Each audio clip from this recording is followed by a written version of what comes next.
पचार royal family ने 1982 में construction start किया एंड 1995 में हम लोगों ने होटल लाइन स्टार्ट की।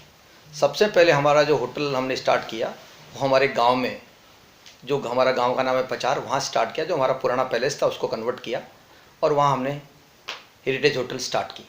सेकेंड होटल हमने स्टार्ट किया जयपुर में, जो हरी महल पैलेस के नाम से है, वो हेरिटेज होटल सेकेंड बनाया। देन अब जो हमने सोचा कि अब हम लोग होटल लाइन में बढ़िया काम कर सकते हैं, तो हमने इसको एज ए सीरीज़ स्टार्ट करने की कोशिश की और हमने 2 सीरीज चालू की, आराम बाग एंड आराम महल। हम लोग अभी एंशिएंट सिविलाइजेशन ग्रीस में हैं। ये हमारे सामने जो स्टेचू है ये एंशिएंट वंडर जूइश गॉड हैं, जो इनके famous God and main God इनके लोगों के जूइश ही थे।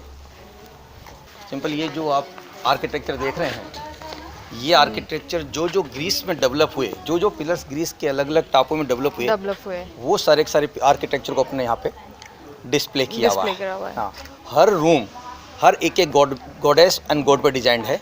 जैसे पोसेडियन है, आर्टेमिस है, तो यूँ करके हर रूम अलग अलग टाइप से अलग अलग डिज़ाइन करे हुए हैं। ये स्टेचू आप जो देख रहे हैं ये ग्रीक गॉड रोडेस की है और ये एंशिएंट वंडर्स में भी आती है। अभी बाहर जो देख के आए वो भी एंशिएंट वंडर है। दो एंशिएंट वंडर ग्रीस में थे, एक स्टेचू ऑफ रोडेस और एक स्टेचू ऑफ जूइस। ये दोनों स्टेचू वंडर्स आपको यहाँ देखने को मिल रही है। ये इनके बड़े साइंटिस्ट हुए थे होमर। इन्होंने इलियास एंड रोडेस करके 2 बुक लिखी थी। जो चीज़ ग्रीस में अवेलेबल उस समय थी उसको हमने यहाँ पे हाईलाइट किया है। अच्छा, कि ये आर्किटेक्चर उस समय ग्रीस में अवेलेबल था। हाँ। तो ये ग्रीस में आर्किटेक्चर को हम लोगों ने बनाया है। उस समय कौन से गॉड एंड गॉडेसेस उस एरा में रिप्रेजेंट करते थे उनको हमने एक में बताया है। उस एरा में कौन से नेशनल हीरोज थे, जैसे आर्किमिडीज है, सोक्रेटिस है, होमर है, पाइथागोरस। वो जो स्टेचू आपको दिख रही है वो अलेक्जेंडर द ग्रेट की है।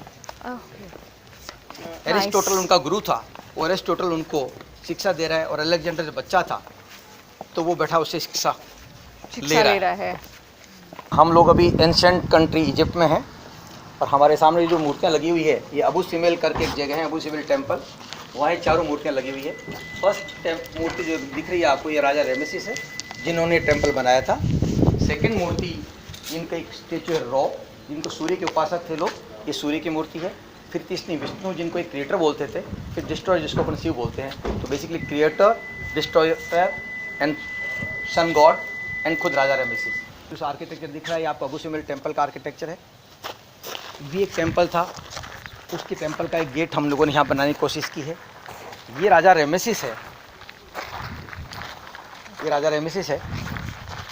ये ग्रीक गॉड जो होरुस है उसको इन्होंने मेन रूप में बताने की कोशिश की। यहाँ से अगर आप फोटो लेंगे तो जो गीज़ा में, कायरो में जो फोटोग्राफ आती है गीज़ा के पिरामिड की, वही फोटोग्राफ आपको इस फिनिक्स के साथ में आपको देखने को मिलती है। सेम देखने को मिलेगी आपको। इजिप्ट में को टारगेट किया और यहाँ उसने इजिप्ट को जीता और उसने लाइट हाउस बनाया अपनी बोट्स को इजिप्ट में लाने के लिए। तो घोड़े और गधे 200 फीट हाइट तक यहाँ लकड़ी लेके चढ़ते थे, यहाँ जलाते थे। यहाँ आग जलती थी 50 फुट ऊपर, 100 फुट ऊपर ब्रास की प्लेट लगी होती थी, उससे उसको बोट्स को रात को रास्ता दिखता था, भाई हमको यहाँ जाना है। तो अलेक्जेंडर का लाइट हाउस उसी टाइम बना हुआ है। ये भी 7 एंशिएंट वंडर्स में आता है। हम लोग अभी एंशिएंट सिविलाइजेशन पर्शिया में हैं। हाँ, पर्शियन सिविलाइजेशन सबसे बड़ा सिविलाइजेशन था। ये इनके बेसिक गॉड अहूरा माजदा, जैसे अपने ब्रह्मा जी होते हैं वैसे इन लोगों की ये अहूरा माजदा होता है। ये लोग फायर की पूजा करते थे, इसलिए हमने फायर दिखाया है ऊपर टॉप पे। हाँ, ये गॉड ऑफ थंडर है, आकाश गर्जन के देवता, जैसे अपन इंद्र कह सकते हैं, ये आकाश गर्जन के देवता ये लोग हैं। ये अगेन 2 7 वंडर्स है, temple of Artemis and temple of Heliconis. Temple of Artemis के बारे में कहा जाता है कि ये शायद ग्रीस में था, इसलिए हमने इसको, कुछ लोग ग्रीस में बोलते हैं, कुछ लोग पर्शिया में बोलते हैं, बट इसलिए हमने थोड़ा सा इसको बाहर निकाल के बनाया है कि ये temple of Artemis ancient wonder है।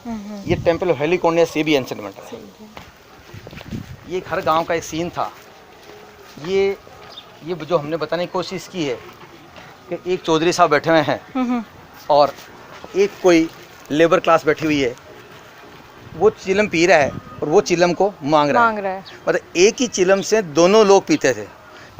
ये हमने बताया एक घर का सामाजिक सिस्टम कि लेडी रोटी बना रही है, एक बच्चा उसकी गोद में है, तो दूसरा हस्बैंड भी उसके बगल में बैठा हुआ है, तो एक बच्चा उसकी गोद में है।